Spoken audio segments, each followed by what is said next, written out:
On termine cette édition avec Nicolas Rongard. Bonjour Nicolas. Bonjour Delphine. Je rappelle que vous êtes consultant crypto et blockchain chez KPMG et aujourd'hui on va s'intéresser à cette annonce faite par le président américain Donald Trump de la création d'une réserve stratégique crypto aux États-Unis. C'était au tout début du mois de mars. Déjà, première question, quel impact a ce genre d'annonce?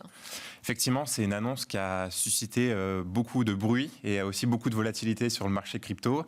Peut-être si on prend un peu de recul et qu'on donne un peu de contexte par rapport à cette annonce-là, c'est pas la première fois qu'on parle d'une réserve stratégique en crypto. C'est d'ailleurs un de ces sujets forts lors de sa campagne présidentielle l'année dernière.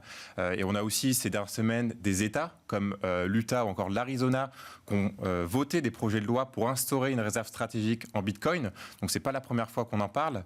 Maintenant, si on joue le jeu de l'analyse par rapport à cette annonce, effectivement, qui a eu lieu dimanche soir sur ses réseaux sociaux, où il a annoncé la mise en place potentielle d'une réserve stratégique en Bitcoin et aussi en autres cryptos potentiellement.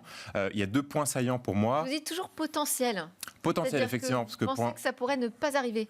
Exactement, parce que pour l'instant, ce ne sont que des annonces et en réalité, il y a beaucoup d'étapes qui doivent être réalisées, notamment sur le point de vue réglementaire, parce que la mise en place d'une réserve stratégique, ça doit passer par un cadre réglementaire bien établi, par une approbation par le Congrès. Donc, il y a beaucoup d'étapes à réaliser en amont. Mais peut-être sur les cryptos qui ont été annoncés, donc il y a effectivement Bitcoin, sans surprise, parce qu'on en a déjà parlé sur les précédents mois. Mais il y en a aussi 4 autres. La première, là aussi sans surprise, c'est Ether, de la blockchain Ethereum. Pour le coup, pas trop de surprise sur l'Ether parce que c'est aujourd'hui la 2e plus grosse crypto-monnaie en termes de capitalisation de marché. Et c'est aujourd'hui là où se passe la plupart de l'activité crypto. On en a déjà parlé sur le plateau, mais en termes d'actifs tokenisés, de stablecoin ou même de finances décentralisées, tout se passe aujourd'hui majoritairement sur Ethereum. Donc c'est pas trop une surprise. Ce qui est plutôt surprenant, c'est les 3 autres cryptos qui ont été annoncés par le président Trump, à savoir XRP, Solana et Cardano, qui sont bien évidemment connus des investisseurs crypto. Mais c'est vrai qu'aujourd'hui, on peut se poser la question, pourquoi les mentionner? Parce que ce sont des cryptos plus volatiles, peut-être moins utilisés. Mais il y a 2 raisons, je pense, derrière ça. C'est forcément, ce sont les 3 plus grosses cryptos après Bitcoin et Ether en termes de capitalisation. Et surtout, derrière ces cryptos, on a des projets américains. Donc, il y a peut-être la volonté du président Trump d'avoir ce côté souveraineté pour mettre en avant des projets américains. Et le fait de multiplier le nombre de cryptos, de ne pas faire une réserve uniquement en Bitcoin, c'est pour éliminer les risques, c'est ça?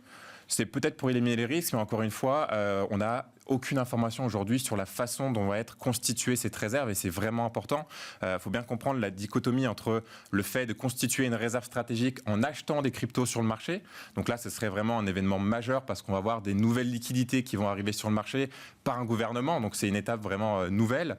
Et de l'autre côté, on a aussi la possibilité de constituer une réserve stratégique avec le stock existant du gouvernement qui existe grâce à la saisie des cryptos qui ont été réalisés au fil des années.